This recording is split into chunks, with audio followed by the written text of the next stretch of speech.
Hello, in this video we'll discuss the photosynthetic protistans.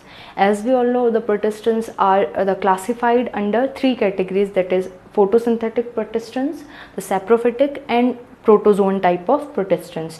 So the first of all we'll discuss the photosynthetic type of protistans. As they are photosynthetic, that means they form their food by their own with the help of light, है ना, that is photosynthesis. Now see, अब photosynthesis करते हैं, so they are termed as producers. हम इनको क्या बोलते हैं? Producers. Producers are the organisms that generally produce the food for the different trophic levels, like different organisms, जो आगे के organisms होते हैं, like consumers, decomposers, इनके लिए, ठीक है. So they are the producers and they produce 80% ये क्या करते हैं? प्रोडक्शन करते हैं ऑफ द फोटोसिंथेसिस. पूरा जितना भी फोटोसिंथेसिस होता है उसका 80% जो फोटोसिंथेसिस है, it is done by only and only photosynthetic प्रोटिस्टेंस. Okay, now the photosynthetic प्रोटिस्टेंस comes under Chrysophyta. हम इस पूरे डिवीजन को क्या बोलते हैं? Chrysophyta. And the Chrysophyta include two main types, that is diatoms and desmids. We'll discuss diatoms in detail according to NCERT. The diatoms are termed as golden algae. Why golden algae? Because we'll further discuss as the cell wall, they are having cell wall, and their cell wall is having the thickening of silica, and silica is goldish, the yellowish type of deposition, ठीक है, which appears this particular organism as golden, so they are known as golden algae. Now there is a confusion, हमेशा confusion रहता है कि why they are termed as algae. देखो, हम लोगों ने जब मोनेरा पढ़ा, there we had discussed blue green algae. जब हम लोग प्रोटिस्टा पढ़ रहे हैं, here also we are discussing the golden algae and further we will discuss the fire algae. Okay, and इसके बाद फर्दर जब हम लोग प्लांट किंगडम पढ़ेंगे, उसके अंदर भी हम लोग डिस्कस करेंगे green algae, green algae, red algae, brown algae, है ना. So what is the difference? ये सब में एल्गी है, so what is the main reason behind that?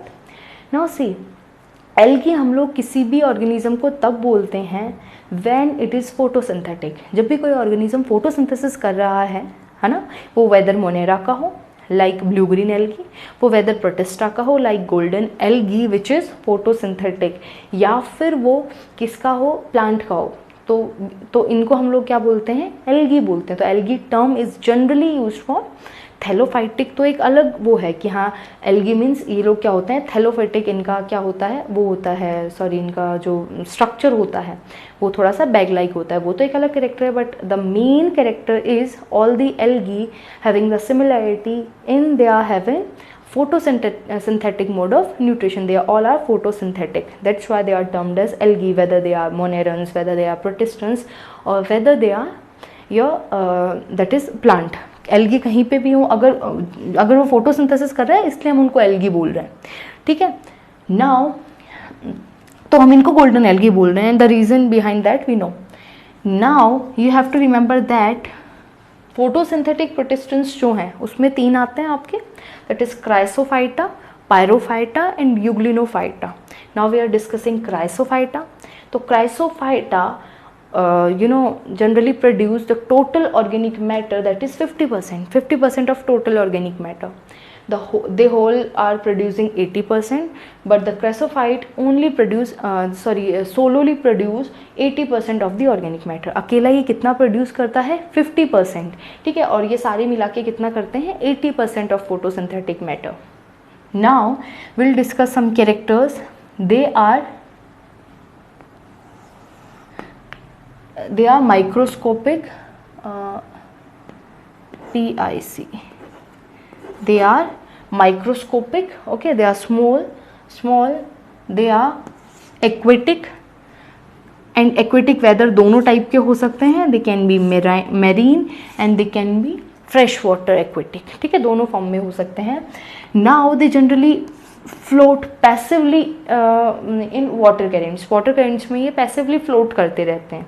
Why they have this floating nature? Because they are having lipid in their plasma membrane. They are having lipid structures mainly. Lipid के granules होते हैं, they provide the floating. Okay, and that's why they are termed as planktons. इसलिए हम इनको क्या बोलते हैं? Planktons बोलते हैं, because they are freely floatable on the surface of water. The next thing is about their cell wall. Their cell wall is cellulosic, we know, with a special structure which is silica. They are composed of a special matter that is silica. That's why the whole cell wall is known as फ्रिस्टुले. ठीक है, हम उसको क्या बोलते हैं? फ्रिस्टुले या फिर फ्रिस्टुल. हम लोग इसको क्या बोलते हैं? पूरी सेल वॉल को हम लोग फ्रिस्टुल बोलते हैं.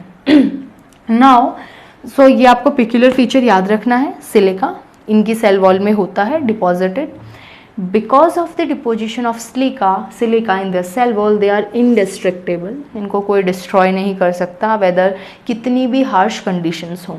ठीक है, एंड जैसे ये डेड होते हैं, देखिए जनरली क्या होता है, डायटम्स जो होते हैं डेड होते हैं तो इनका प्रोटोप्लाज्म डेड हो जाता है, but the cell wall which is composed of silica will not destroy. वो डिस्ट्रॉय नहीं होगी, और वो सी बेड के अंदर एक्वेटिक है, तो वो सी बेड में क्या होती जाती है? डिपॉजिट होती जाती है.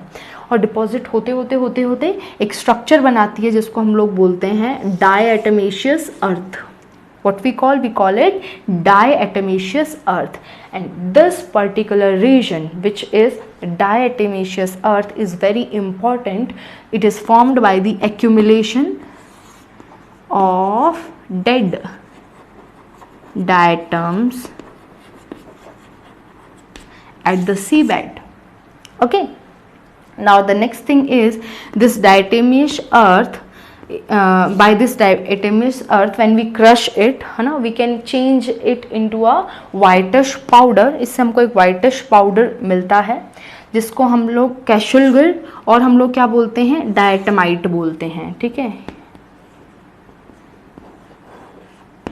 कैशुलगर और हम इसको क्या बोलते हैं? डायटमाइट बोलते हैं. द टर्म ये बहुत इंपॉर्टेंट है, ये आपको याद रखना है. एक whitish पाउडर जो मिलता है दैट इज डायटमाइट और कैशुलगर. ओके, नाउ ये जो सेल वॉल होती है ये डिफरेंट अभी जो डायटमेशियस अर्थ है, डायटम्स की डेथ के बाद ये डिफरेंट इसके इकोनॉमिक यूज़ हैं. Like with this diatomaceous earth we form insulator brick. हम लोग ब्रिक्स बनाते हैं जो इंसुलेटर होती हैं, because they are heat resistant, indestructible हैं, तो बहुत ज़्यादा हीट भी इनको डिस्ट्रॉय नहीं कर सकती. सो इंसुलेटर ब्रिक्स बनती हैं. पॉलिशिंग के लिए यूज़ किया जाता है. ठीक है, filtration of oil and syrup. These economic importance are very much important, so you have to be remember. ठीक है, the next thing is the cell wall. The cell wall is not uniform, it is made up of two different structures. ठीक है, that's why they are known as diatoms. The cell wall is split into two structures, like they are their structure. दो structure के अंदर cell wall होती है. Form two thin overlapping shell. दो overlapping shell से क्या बनती है? पूरी सेल वॉल बनती है, which fit together like a soap box. जो सोप बॉक्स होता है उसमें एक नीचे वाला बॉक्स होता है, उसको ऊपर वाला बॉक्स फिट करता है. सेम इसी तरीके से डायटम्स होते हैं. एंड जो ऊपर वाला जो सेल वॉल है, या ऊपर वाला जो पार्ट है, will call it epitheca, and the lower portion is hypotheca. तो the upper cell wall is known as epitheca, the lower cell wall is known as hypotheca. Now both the cell walls are joined by, ये joined होती हैं by a structure which is known as valve, जो इनको क्या करती है? Join करके रखती है. So the three structures you know, epitheca, hypotheca and valve. Okay, now जो सिलिका इनके ऊपर डिपॉजिट होती है इनकी सेल वॉल के ऊपर, वो एक स्पेशल तरीके से होती है. दैट इज़ वो स्पेशल डिज़ाइंस बनाती है, लाइक कुछ रिजेस एंड ग्रूव्स के फॉर्म में, लाइक ऐसे ऐसे करके डिपॉजिट होती है. अलग अलग डिज़ाइंस के अंदर डिपॉजिट होती हैं. रिजेस एंड ग्रूव्स बनते हैं.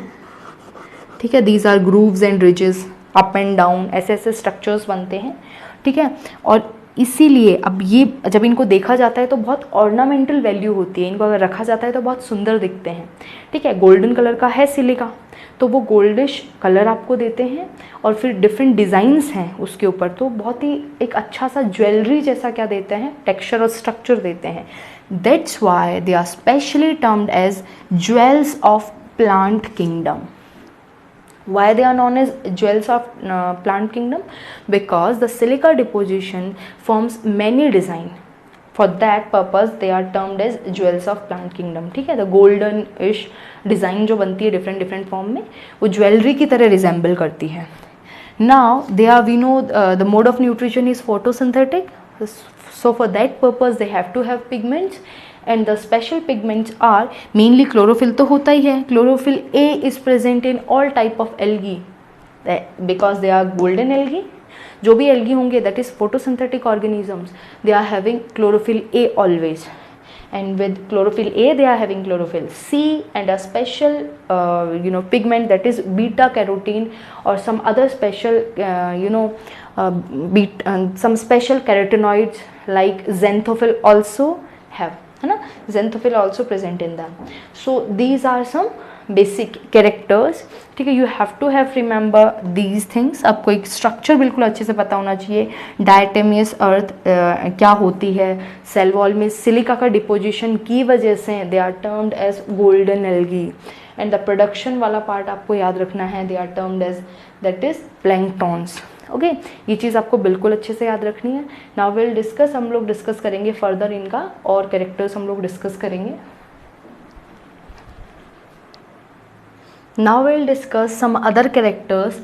सबसे पहले हम लोग बात करें अगर रिजर्व फूड की, तो इनके अंदर जो रिजर्व फूड होता है it is in the form of oils and in the form of volutin granules, and the other type is in the form of polysaccharide, which specially मतलब टर्म्ड दैट ल्यूकोसिन, हम उसको क्या बोलते हैं, leucosin बोलते हैं। दैट इज पॉलीसेकेराइड की form में अगर इनका रिजर्व फूड है तो हम उसको ल्यूकोसिन बोलते हैं। दैट इज क्राइसोफाइसियन ल्यूकोसिन, है ना। तो ये तो इनके रिजर्व फूड की बात हो गई। Now will discuss about flagella. So they are not having any flagella, that's why they do not perform any locomotion. ठीक है, so the diatoms, that is the chrysophytes, do not have flagella, that you have to be remember. But the main thing is their gametes, mainly the male gamete, that is spermatozoa, is having the flagella, and it is having two flagella, that is biflagellate. We'll discuss in reproduction part. ठीक है, तो they generally don't have any flagella, but their gametes do have flagella. ठीक है, the next is, अब तो flagella नहीं होता तो how they will locomote. Generally ऐसा बहुत ही वास्ट तरीके से लोकोमोशन तो नहीं होता बहुत अच्छा वाला, but they have a sort of थोड़ा बहुत मूवमेंट होता है। It is by mucilage propulsion. Mucilage जो शीत होती है जो इनको सराउंड करती है, उसके प्रोपल्शन से ये क्या करते हैं, मूवमेंट शो करते हैं। Now will discuss the reproduction. See they are having both the type of reproduction, that is asexual and sexual. In sexual reproduction they are performing binary fission. इनके अंदर क्या होता है, binary fission, and it is specially transverse.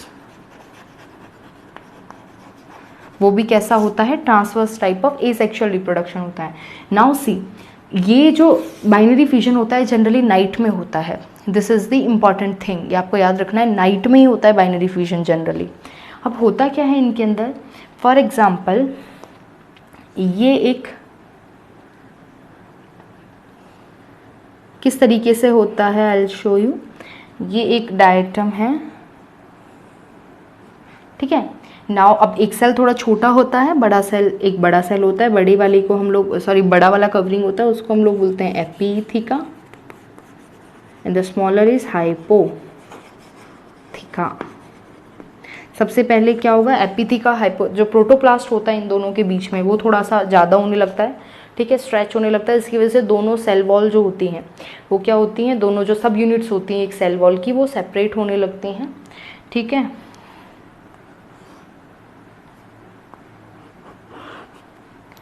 And इनका जो nucleus होता है वो दो में डिवाइड हो जाता है, दो न्यूक्लियस डिवाइड हो जाते हैं, ठीक है। सबसे पहले क्या हो जाता है, कैरियोकाइनेसिस हो जाता है। आफ्टर दैट अब क्या होता है, ये दो में डिवाइड होगा। नाउ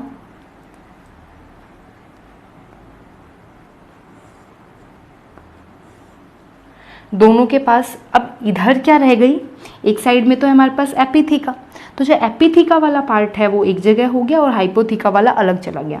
एपिथीका वाला जो पार्ट है वो न्यू हाइपोथीका बनाएगा, this is new hypotheca and the epitheca is as usual epitheca, वो एपिथीका ही है।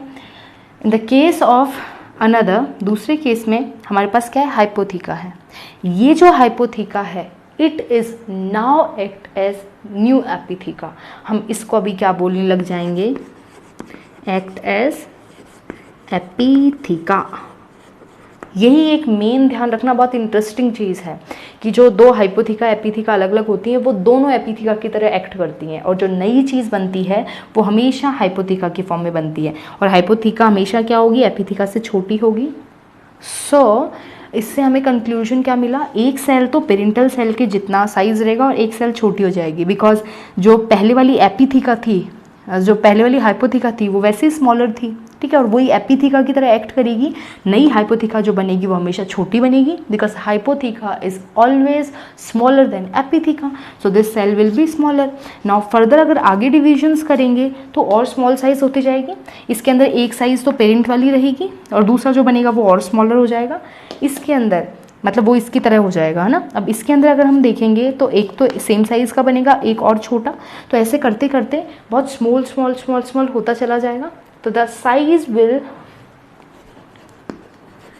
gradually decrease in binary fission, that is in asexual reproduction, and this size correction is done by sexual reproduction. sexual reproduction से size जो है वो correct हो जाएगा, कैसे होगा वो हम देखते हैं, इसको फिर डिमिनिश हो जाएंगे साइज छोटा हो के। Now we'll discuss the sexual reproduction. The sexual reproduction is of two types, that is syngamy and conjugation. ठीक है, syngamy and conjugation they both are type of sexual reproduction. There is a minute difference, that is अगर हम लोग syngamy की सबसे पहले बात करें तो दो लाइक ये मेल हैं और डिफरेंट साइज के आते हैं इसके अंदर, ठीक है, and this is female. Female मान लो छोटा है, छोटी है, एंड मेल इज लार्ज। इन दोनों का क्या होगा, मेल जो मेल गैमेट रिलीज करेगा, फीमेल एग रिलीज करेगी, एंड मेल रिलीज करेगा spermatozoa, and the spermatozoa is biflagellate. The biflagellate spermatozoa and egg will then fuse to form a zygotic structure which will term as oxospore, जिसको हम लोग क्या बोलेंगे, oxospore बोलेंगे। See, here I had mentioned that sexual reproduction by oxospore, इनके अंदर जो zygote बनता है हम उसको जायगोट ना बोल के oxospore बोलते हैं, बिकॉज ये जो oxospore है ये स्पोर लाइक स्ट्रक्चर होता है और आगे पूरा ऑर्गेनिज्म बनाता है। तो ये 2n जो भी हैं oxospore बन गया, and they that you have to be remember that they are diploid, they are diplontic, मतलब 2n है, ठीक है।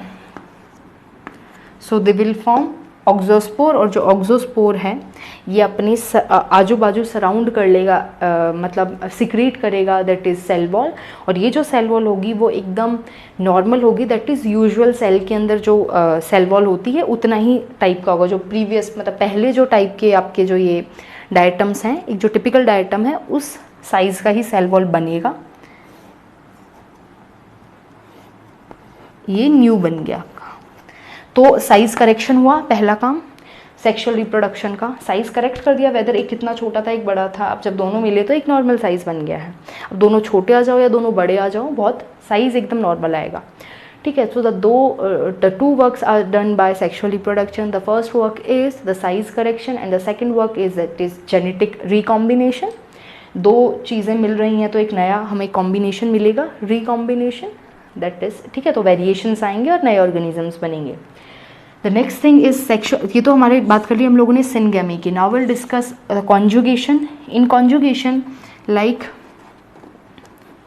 ये एक मेल है या फिर जो भी है, मतलब जो भी स्ट्रक्चर है, जैसा भी डायटम है, and this is the female. Size में भी सेम और डिफरेंट है ना, साइज कैसा भी हो सकता है. नाउ ये दोनों जो हैं इनमें दो काम होंगे. सबसे पहला तो जो सेल वॉल है वो डिस्ट्रॉय होने लगेगा. The cell wall destruction will be there. Cell wall destroy होने लगेगा, ठीक है, अपने आप से हटने लगेगी सेल वॉल, ठीक है. The next thing is mucilage sheath will be there. Mucilage sheath एक बनेगी जो इनको कवर कर लेगी.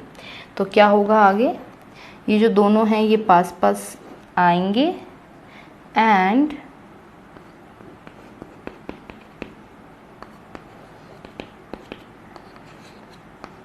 इनकी जो लेयर है, जो सेल वॉल है, वो क्या होने लग जाएगी, डिमिनिश होने लग जाएगी.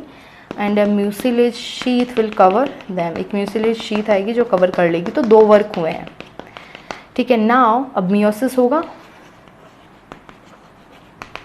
जिससे ये जो दोनों हैं ये चार चार क्या बना लेंगे, इसमें भी 4 बनेंगे, ध्यान रखिएगा. 4 मेल गैमेट एंड एक, जब बिकॉज ये 2n है, अगर ये गैमेट बनाएगा तो 4 बनेंगे. जब भी एक मियोसिस होता है 2n सेल में तो 4n सेल बनती हैं. बट हम लोगों ने एक ही शो किया है, 4 नए सेल से, फिर जितने भी बनाओ उतने बन जाएंगे. बट इसके अंदर क्या होगा, 4 अगर मान लो and 4 female, this is female, okay. 4 female spores बन गए हैं, सॉरी गैमेट्स बन गए हैं, दे आर गैमेट्स, ठीक है. और nucleus we can say, nucleus ने, न्यूक्लिया इनको आप बोल सकते हो हैप्लॉइड न्यूक्लिया है, haploid nuclei. These are here we are having diploid nuclei, but here we are having haploid nuclei. Now after this अब क्या होगा, जो पहले वाले जो दो हैं, फर्स्ट दो, दोनों केस में क्या हो जाएंगे, डिमिनिश हो जाएंगे, और सिर्फ 2 ही क्या रहेंगे, फंक्शनल रहेंगे. 2 ही न्यूक्लियस क्या रहेंगे, फंक्शनल रहेंगे. और ये दोनों आपस में क्या कर लेंगे, फ्यूजन कर लेंगे. एंड आफ्टर फ्यूजन 2 क्या मिलेंगे हमको, auxospore. These are AUXO, oxospore. And these oxospore will then generate new organisms, that is new diatoms. Okay, so that's why we say that sexual reproduction by oxospore formation. The oxospore is nothing but similar to a zygote, ठीक है. So this is the minute difference will be there. यहाँ पे direct इनका कॉम्बिने gamete बना, और gamete बनने के बाद यहाँ पे कोई गैमेट नहीं बना, ठीक है. 2 सेल पास में आए, उन्होंने अपने सबसे पहले अपना जो न्यूक्लियस था उसको हैप्लॉइड बनाया. हैप्लॉइड बनाने के बाद जो 4 न्यूक्लियस बने थे उसमें से 2 डीजनरेट हो गए, और जो दोनों के 2 न्यूक्लियस थे वो आपस में फ्यूज़ हो गए, उन्होंने 2 जाइगोट बनाया, दैट इज ऑक्सोस्पोर बनाया. And this auxospore will then generate new organisms of similar size, है ना. नॉर्मल साइज के बनेंगे, जो पहले वाले छोटे बड़े साइज थे वो साइज अब नहीं रहेंगे, बिकॉज नई सेल वॉल सीक्रेट होगी, ठीक है. And with silica deposition. Now will discuss some examples of diatoms. अब डायटम्स को एक कॉमन हम क्या बोल रहे हैं, पूरे ग्रुप को बोल रहे हैं. They are some specific species like we can say Cymbella, ठीक है, Melosira and Navicula, Melosira and Simbella. These are some types of diatoms. And there are some desmids also. Desmids भी chrysophytes के अंदर आते हैं, but according to NCERT we just have discussed the diatoms only. In the next lecture, in the next video, we're going to discuss about the next group under photosynthetic category only, that is your Pyrophyta. Okay, and after that we'll discuss Euglenophyta. Okay, thank you.